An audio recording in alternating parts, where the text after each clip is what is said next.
ख़ासकर prime minister की priority रही है। पिछले अगर हम 7-8 सालों से देखें तो जम्मू कश्मीर को काफ़ी फोकस किया जा रहा है, चाहे हम इंटरनेशनल इवेंट्स की बात करें, कॉन्फ्रेंसेस की बात करें।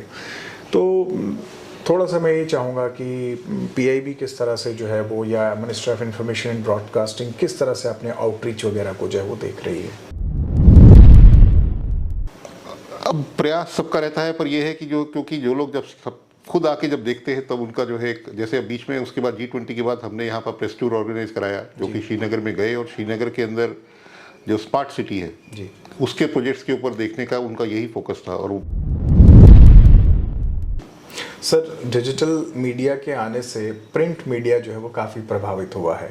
और हम लोग भी इस प्रोफेशन में पिछले 20-25 साल से हैं, तो हमने देखा कि किस तरह से डाइवर्शन हो रहा है, लोग जो है प्रिंट मीडिया के काम छोड़ रहे हैं। तो क्या गवर्नमेंट की कोई ऐसी पॉलिसी या फिर आपका कुछ ऐसा इरादा कि प्रिंट मीडिया लुप्त ना हो, उसको सपोर्ट करने का कुछ ऐसा इरादा? ये आपने बिल्कुल सही कहा कि अब जो है आजकल जो है डिजिटल मीडिया का जो है प्रचलन बहुत ज़्यादा हो गया है, पब्लिक भी सबसे ज़्यादा डिजिटल मीडिया को देखती है, पर गवर्नमेंट हमारा जो स्ट्रक्चर है उसमें अभी भी हमारा थोड़ा सा पुराने ढंग से हमारा जो चल रहा है। सर, जम्मू कश्मीर को लेकर भी जम्मू कश्मीर में बहुत सारे ऐसे कंटेंट प्रोवाइडर्स हैं जिनका अच्छा बेस है, जो काम कर रहे हैं। तो क्या हम ये मान के चलें, जैसे आपने कहा कि 1 महीने में आप कोई ऐसी पॉलिसी लेकर आने जा रहे हैं, तो कुछ अगर थोड़ा सा अगर आप शेयर कर सकें कि ये पॉलिसी किस तरह से होगी? ये पॉलिसी तो अभी तो पॉलिसी क्योंकि बन ही रही है, तो जैसे पॉलिसी आएगी तो उसके बाद अब आपको पता चल ही जाएगा। क्योंकि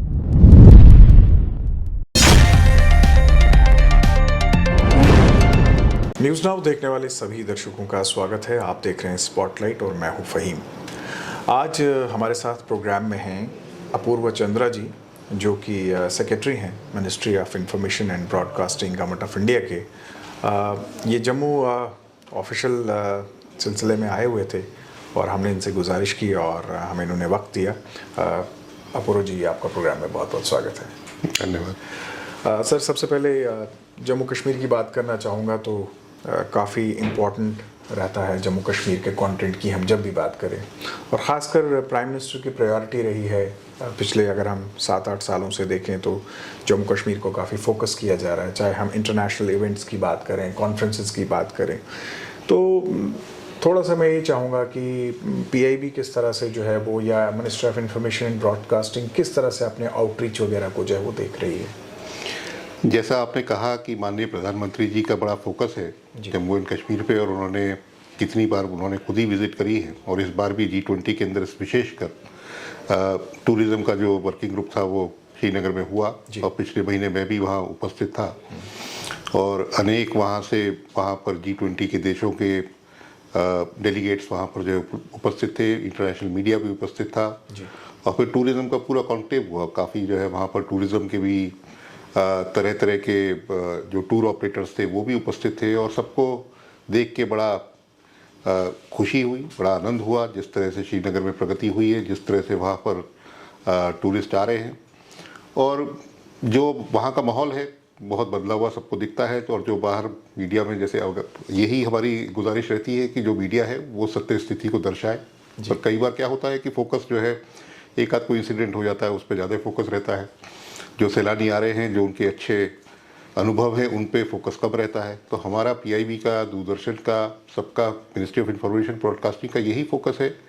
कि जो सत्य स्थिति है उसको दर्शाया जाए। वहाँ पर जो इतना तरह, अब वहाँ ट्यूलिप गार्डन है, या लोग गुलबर्ग में जा रहे हैं, या डल लेक के ऊपर अगर आप जाएंगे तो रात को 9-10 बजे भी आपको दिखता है कि सैलानी घूम रहे हैं, टूरिस्ट घूम रहे हैं और एंजॉय कर रहे हैं। तो ये सब चीज़ें देखने को मिले, तो यही हमारा उद्देश्य रहता है पीआईबी की तरफ से, ministry of information and broadcasting की तरफ से। अब मैं वहाँ पर था जब G20 के अंदर, तो कई जैसे फॉरेन जो हमारे साथ डेलीगेट्स थे, कईयों ने मेरे से कहा कि अब जो है अभी तो हम अकेले आए हैं, पर अब 15 दिन बाद हम अपनी फैमिली को लेकर आएंगे, गुलमर्ग जाएंगे, स्कीइंग करना चाहते हैं। तो इस तरह का जब एक बार लोग आते हैं और उन्हें देखते हैं तो उन्हें उसका निश्चित ही अनुभव दूसरे तरह का होता है। जम्मू के बारे में जो कहें तो मैं जम्मू अब कल आया था यहाँ। अब बहुत बड़ा जो प्रोजेक्ट चल रहा है, जो जम्मू से लेकर श्रीनगर की रेलवे लाइन का। मैं चेनाब ब्रिज गया, कल, फिर आज जो अंजी खड जो ब्रिज है उस पे गए, फिर रियासी का जो रेलवे स्टेशन बन रहा है वहाँ भी देखा, और बड़ा I would say it is engineering Marvel जिस तरह से हमारे रेलवे के इंजीनियर्स ने जिस तरह से काम किया है इतनी डिफ़िकल्ट टेरेन में। और अब ये प्रोजेक्ट जो कटरा से लेकर बनिहाल तक का 111 किलोमीटर का जो सेक्शन है उसमें 97 किलोमीटर की टनल है, 7 किलोमीटर के ब्रिजेस हैं जी। तो कितना आप सोच सकते हैं कितना मुश्किल ये सेक्शन है। और जो हमें बताया गया कि इस पर लगभग 35,000 करोड़ का खर्चा ऑलरेडी हो चुका है, और केवल अब 150 मीटर की टनलिंग 2 टनल में रह गई है, एक जगह 100 मीटर और एक जगह 50 मीटर, बाकी सारे ब्रिजेस सारे टनल कंप्लीट हो चुके हैं। और अपेक्षा ये है कि ये सेक्शन भी इस वर्ष के आखिर तक या अगले वर्ष तक खुल जाना चाहिए, तो ये एक बहुत ही बड़ी उपलब्धि होगी। जी सर, जहाँ तक इंफ्रास्ट्रक्चर की आपने बात की और जम्मू कश्मीर में इंफ्रास्ट्रक्चर जो है वो काफ़ी बदलाव आ रहा है, दूसरी तरफ आपने प्रोजेक्शन की बात की जो सबसे इम्पॉर्टेंट है, और इस वक्त जितनी भी गवर्नमेंट ऑर्गेनाइजेशंस या फिर एजेंसीज़ जम्मू कश्मीर में काम कर रही हैं,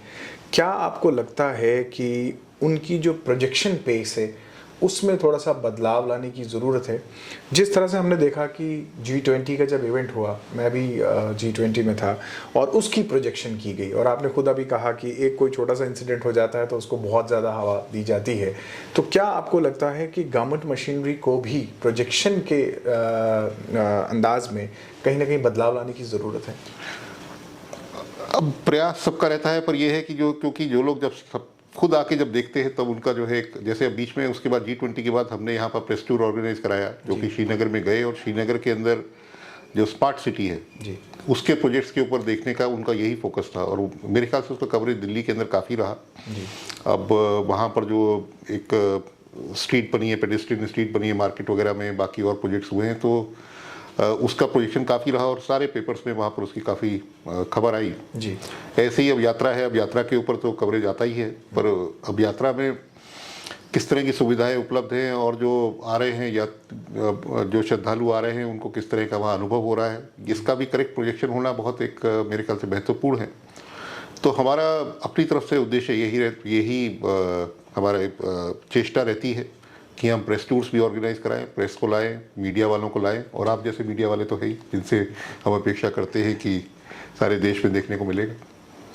सर, दूसरा, आप कितना मेरी बात से सहमत रहेंगे कि over a period of time digital media आने की वजह से जो है वो कहीं ना कहीं बूम आया हुआ है,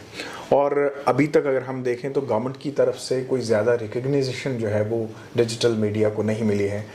मुझे लगता है I am putting this question to the right man because आप वहाँ पे हैं। क्या कोई policy digital media, social media के लिए आप लोग बनाने जा रहे हैं, और इस पॉलिसी में सिर्फ उनकी एनपेनलमेंट ही नहीं बल्कि जो गवर्नमेंट स्पॉन्सर्ड एड्स वगैरह होती है उसके बारे में कोई विचार किया जा रहा है? ये आपने बिल्कुल सही कहा कि अब जो है आजकल जो है डिजिटल मीडिया का जो है प्रचलन बहुत ज़्यादा हो गया है, पब्लिक भी सबसे ज़्यादा डिजिटल मीडिया को देखती है, पर गवर्नमेंट हमारा जो स्ट्रक्चर है उसमें अभी भी हमारा थोड़ा सा पुराने ढंग से हमारा जो चल रहा है, क्योंकि आज भी हमारा जो खर्चा है प्रिंट मीडिया पे लगभग 50 से 60% है, बाकी 20 से 30% हमारा टीवी मीडिया पे है और कुछ FM के ऊपर, और डिजिटल मीडिया पे हार्डली 1% या 2% है। तो इसको बढ़ाना बहुत आवश्यक है, और हम इसके लिए एम्पैनलमेंट और उसके रेट्स दोनों को ही तय करने का हमारा प्रयास चल रहा है कि किस तरह से, और हमारा यूट्यूब, गूगल, इंस्टाग्राम, मेटा सबसे ही हमारी चर्चा चालू है, और फिर उसमें किस तरह से चैनल्स को आइडेंटिफाई करें जो सब्जेक्ट वाइज हो कि किस एरिया में किस जो फोकस्ड हम कैसे टारगेटेड एड्स करें, उसके लिए हम जल्दी ही मेरे ख्याल से महीने भर में ही हम अपनी पॉलिसी तैयार करेंगे। सर, जम्मू कश्मीर को लेकर भी जम्मू कश्मीर में बहुत सारे ऐसे कंटेंट प्रोवाइडर्स हैं जिनका अच्छा बेस है, जो काम कर रहे हैं, तो क्या हम ये मान के चलें, जैसे आपने कहा कि 1 महीने में आप कोई ऐसी पॉलिसी लेकर आने जा रहे हैं, तो कुछ अगर थोड़ा सा अगर आप शेयर कर सकें कि ये पॉलिसी किस तरह से होगी, और क्या जम्मू कश्मीर के जो कंटेंट प्रोवाइडर्स हैं जिनका बेस अच्छा है, क्या उनको भी उसमें इंक्लूड किया जाएगा? ये पॉलिसी तो अभी तो पॉलिसी क्योंकि बन ही रही है, तो जैसे पॉलिसी आएगी तो उसके बाद अब आपको पता चली जाएगा, क्योंकि उसमें हमारा उद्देश्य तो यही है जिनके ज़्यादा सब्सक्राइबर्स हों, जहाँ पर जो है ज़्यादा आई बॉल्स मिल सके जी। और यूथ आजकल ज़्यादा से ज़्यादा डिजिटल मीडिया को ही देखता है, तो उसके ऊपर हम जो है फोकस कर सकें। और जम्मू कश्मीर पॉलिसी तो जो आएगी पूरे देश के लिए आएगी, जम्मू कश्मीर भी उसका निश्चित पार्ट ही होगा, पर कई जगह ऐसा होता है कि टीवी चैनल से अधिक डिजिटल मीडिया पे लोगों का फेथ भी ज़्यादा होता है और वो देखते भी उससे ज़्यादा हैं, जी। तो निश्चित ही उसके हिसाब से वहाँ पर देखा जाएगा। सर, फैक्ट चेक एक बहुत इंपॉर्टेंट इशू बन चुका है और दोनों पहलू हैं। हम डिजिटल मीडिया की बात करें तो एक तरफ फ़ायदा भी है और नुकसान भी है। जो बेस है हमारा सब्सक्राइबर्स का वो बहुत ज़्यादा है, लेकिन इन्फॉर्मेशन जहाँ जितनी तेज़ी से फैलती है उसमें ये भी ख़तरा रहता है कि कोई गलत इन्फॉर्मेशन भी ना जाए। लेकिन सरकार की तरफ से अभी इसमें कोई जो है वो कोई पाबंदी नहीं है या ऐसा कुछ हो कि जिसमें फैक्ट चेक्स वगैरह के बारे में हम बात करें, तो क्या उसका भी कुछ ध्यान रखा जाएगा? डिजिटल मीडिया रूल्स बने थे 2021 में जी, जिसमें 2 प्रावधान हैं कि एक तो जो इंडिविजुअल्स जो अपना सोशल मीडिया पे पोस्ट करते हैं जी, उस पे डिपार्टमेंट ऑफ इलेक्ट्रॉनिक्स, जिसे हम मेटी कहते हैं गवर्नमेंट ऑफ इंडिया में, वो उसके ऊपर कार्रवाई कर सकते हैं और उसको ब्लॉक या टेक डाउन के ऑर्डर दे सकते हैं। जी, और जो न्यूज़ चैनल्स हैं, जो न्यूज़ पोर्टल्स हैं जो कि डिजिटल के ऊपर जो है करते हैं, उसके अंदर अधिकार ministry of information and broadcasting का है। जी, तो पिछले वर्ष में लगभग हमने 150 के आसपास यूट्यूब चैनल्स को हमने ब्लॉक किया। ऑफ कोर्स वो ज़्यादा कई हमारे जो नेबरिंग देश हैं उस तरफ से आती थी और जो है संभ्रामक किस्म की या बिल्कुल ही गलत खबरें फैलाती थी। जी, और क्योंकि ये अधिकार हमारे पास है तो हमारे पास एक तो कंप्लेंट बेस्ड है, या जैसे भी हमारे पास कहीं से इन्फॉर्मेशन आती है तो हम उसके ऊपर कार्रवाई करते हैं जी, और मेटी भी इस पर अपनी तरफ से कार्रवाई करता है। परंतु यह है कि जो आपने फेक न्यूज़ का कहा, हमारा दायरा हम केवल जो है उसे केंद्र शासन से संबंधित जो खबरें हैं केवल उस पर लिमिटेड रखते हैं, क्योंकि हमें भी ये वेरीफाई करना आवश्यक है किसी चीज़ को टेक डाउन करने से, क्योंकि टेक डाउन करना एक चैनल को एक बहुत बड़ा एक निर्णय है और जिसका टेक डाउन होती है चैनल, उसके लिए काफ़ी उसका इफेक्ट भी आता है जी, कि ये पूरी तरह से गलत है खबर, या जो है पूरी तरह से उसने जो कर रहा है उसका इंटेंशन गलत है। तो उसके लिए हम जो है काफ़ी उसको वेरिफिकेशन करके ही इस तरह के टेक डाउन ऑर्डर देते हैं। ऐसे केवल लगता है कि ये गलत है तो उस पर नहीं करते हैं। तो हम केवल केंद्र शासन के बारे में, क्योंकि ये वेरिफिकेशन कर सकते हैं, हम केवल केंद्र शासन के बारे में इस तरह के टेक डाउन ऑर्डर्स करते हैं। बाकी आपने देखा होगा आजकल अब ये प्रयास चल रहा है कि जो इंटरमीडियरीज हैं वो खुद किस तरह से, तो जनरल जो फेक न्यूज़ चलती रहती है उसके बारे में किस तरह से कार्रवाई करें। जी, उसमें हमारी उनसे चर्चा होती रहती है, चाहे वो गूगल हो चाहे फेसबुक हो, कि उनके आर्टिफिशियल इंटेलिजेंस के एल्गोरिथम्स कैसे हैं, वो किस तरह से ट्रेन करते हैं और किस तरह से टेक डाउन करते हैं और किस तरह से इंडियन लैंग्वेजेस के अंदर विशेष करके वो ज़्यादा करके उसमें कार्रवाई कर सकें। क्योंकि नॉर्मली ये सब अमेरिकन कंपनीज हैं तो वो इंग्लिश के अंदर ज़्यादा उनका, कुछ हिंदी, पर बाकी भी क्योंकि हमारे यहाँ तो देश में कम से कम 12 मेजर लैंग्वेजेस हैं, तो हर एक में उनकी किस तरह से वो कर सकें जी, और उनके एल्गोरिथम्स कैसे ट्रेन हो सके, इस पर हमारी चर्चा उससे सतत चालू रहती है। सर, डिजिटल मीडिया के आने से प्रिंट मीडिया जो है वो काफ़ी प्रभावित हुआ है और हम लोग भी इस प्रोफेशन में पिछले 20-25 साल से हैं, तो हमने देखा कि किस तरह से डाइवर्शन हो रहा है, लोग जो है प्रिंट मीडिया के काम छोड़ रहे हैं। तो क्या गवर्नमेंट की कोई ऐसी पॉलिसी या फिर आपका कुछ ऐसा इरादा कि प्रिंट मीडिया लुप्त ना हो, उसको सपोर्ट करने का कुछ ऐसा इरादा? अब ये तो देखिए, ये तो बिजनेस साइकिल्स है। कुछ चीज़ें, अब आप एक ज़माने में फोटोकॉपियर होते थे वो ख़त्म हो गए, या फिर जो है ऐसी तरह तरह की चीज़ें हैं जो खत्म, कैमरा अब लुप्त से हो गए और अब जो है सारा जो है मोबाइल से होने लगा। तो ये तो समय का वो है, परंतु मुझे नहीं लगता कि प्रिंट मीडिया ख़त्म होगा, क्योंकि प्रिंट मीडिया की क्रेडिबिलिटी आज भी मुझे लगता है डिजिटल मीडिया से कहीं अधिक है। जी, डिजिटल मीडिया में फैक्ट चेक या जैसा आप कहते हैं एडिटोरियल चेक नहीं हो पाता, और प्रिंट मीडिया में क्रेडिबिलिटी आज भी सबसे अधिक है। तो जो सीरियस रीडर है या जो व्यू बनता है वो प्रिंट मीडिया से अधिक बनता है, ऐसा मुझे लगता है। और तो मैं तो पुराने ज़माने का सर, आपने अपने इस दौरे के दौरान जो आपकी अधिकारियों से बात हुई उसमें आपने कहा कि लोकल यूथ को जो है वो मौका दीजिए, लोकल कंटेंट पे आपने काफ़ी फोकस किया है, उसके बारे में थोड़ा सा बताएंगे। जो हमारा जो पीआईबी है या जो हमारे सीबीसी के ऑफिस हैं यहाँ पर, वहाँ पर तो हमारा तो काम ही ये है कि लोकल हम प्रोजेक्शन करें, लोकल लोगों को उसमें समावेश करें, और जो यहाँ से लोकल जो न्यूज़ जनरेट होती है उसको हम अधिक से अधिक उसका प्रसारण इस क्षेत्र में और बाकी देश में भी जहाँ पहुँच सके वहाँ पहुँचे। अब दूरदर्शन, जैसे दूरदर्शन जम्मू है, तो वहाँ अभी हम 5 घंटे का कार्यक्रम चला रहे हैं, और वो ऑल इंडिया रेडियो दूरदर्शन पे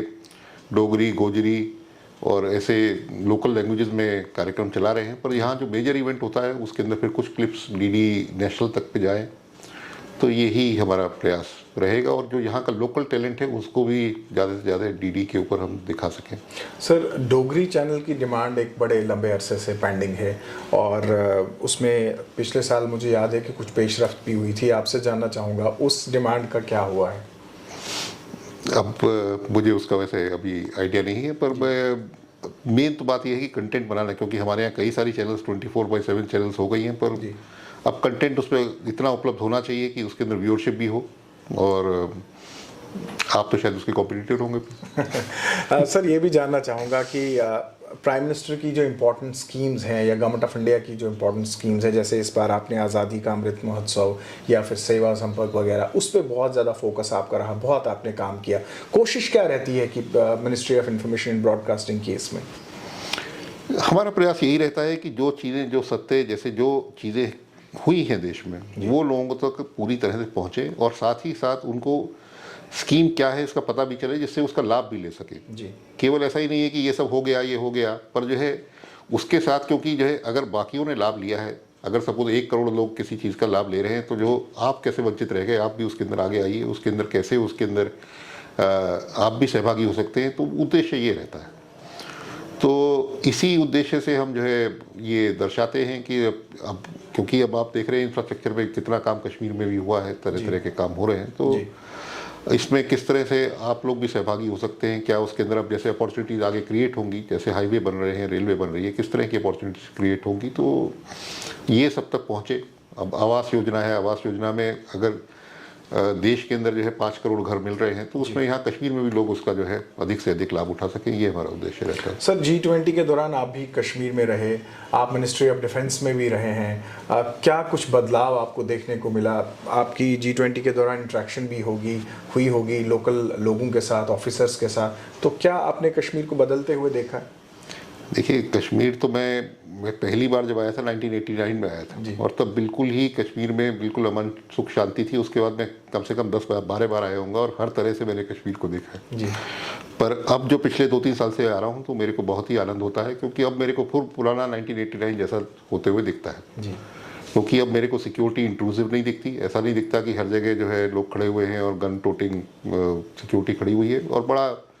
नॉर्मल लाइफ मेरे को दिखती है। जो कि बीच में 8-10 साल जब आया, तो बहुत बड़ा हमेशा ही कि आगे भी पायलट कार चल रही है, गन वाले चल रहे हैं, पीछे भी चल रहे हैं, और बड़ा एक जैसे कॉन्वॉय में आप चल रहे हैं, तो पर अब ऐसा नहीं, क्योंकि अभी पिछली बार मैं आया था तब तो अब ऐसे ही सड़क उतर गए, वहाँ शिकारा पकड़ा, डल में घूमना शुरू कर दिया, कोई किसी का कोई वो नहीं था। Sir, information and broadcasting ministry की हम बात करें तो सबसे इम्पॉर्टेंट रहती है कम्युनिकेशन को लेकर, और ख़ासकर जब भी हम जम्मू कश्मीर की बात करते हैं। अभी एक बड़ा इवेंट कश्मीर में होता है, G20 होता है, और उसके बाद अभी हमने देखा जुडिशल कॉन्फ्रेंस हुई। तो क्या आपको लगता है कि आने वाले समय में ऐसे इवेंट्स जो हैं वो जम्मू कश्मीर में और होंगे? और दूसरा ये कि ख़ासकर जो PIB या फिर हमारा DIPR या आपके अम्ब्रेला के अंदर जितनी भी ऑर्गेनाइजेशंस या फिर एजेंसीज आती हैं, तो उनके लिए जम्मू कश्मीर को बदलते हुए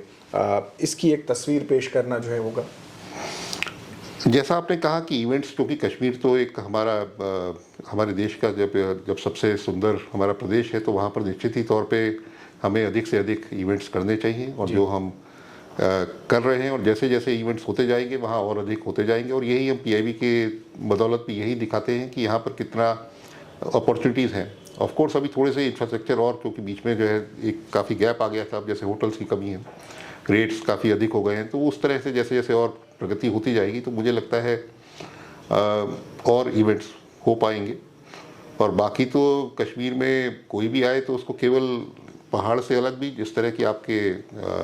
हैंडीक्राफ्ट्स हैं, जिस तरह के शॉल हैं, जिस तरह से बाकी खान पान है, हर चीज़ ही यहाँ तो एक यूनिक है, तो हर एक को ही एक आनंद आता है। सर, बिल्कुल आखिर में जम्मू कश्मीर के लिए या फिर देश भर के लिए क्या मैसेज देना चाहेंगे लोगों को आप? जम्मू कश्मीर तो हमारा जैसे it is like a crown with us, तो जो हमारे साथ जो है, जो और आना यहाँ पर जो है हमारे देश के हर एक व्यक्ति को आना ही चाहिए। हमारे यहाँ जो हम सरकारी अफसर हैं, सरकारी कर्मचारी हैं, उनको तो LTC भी जो है कश्मीर में मिलती है, और मेरे ख्याल से काफ़ी लोग आते हैं, तो यहाँ पूरी तरह से सुख चैन है। अब इस समय जो है मानसरोवर यात्रा बहुत भव्य तरीके से इस साल हो रही है, और जैसे जैसे ये आपका अब ये हाईवे जैसे बनेगा, ऑलमोस्ट तैयारी है, और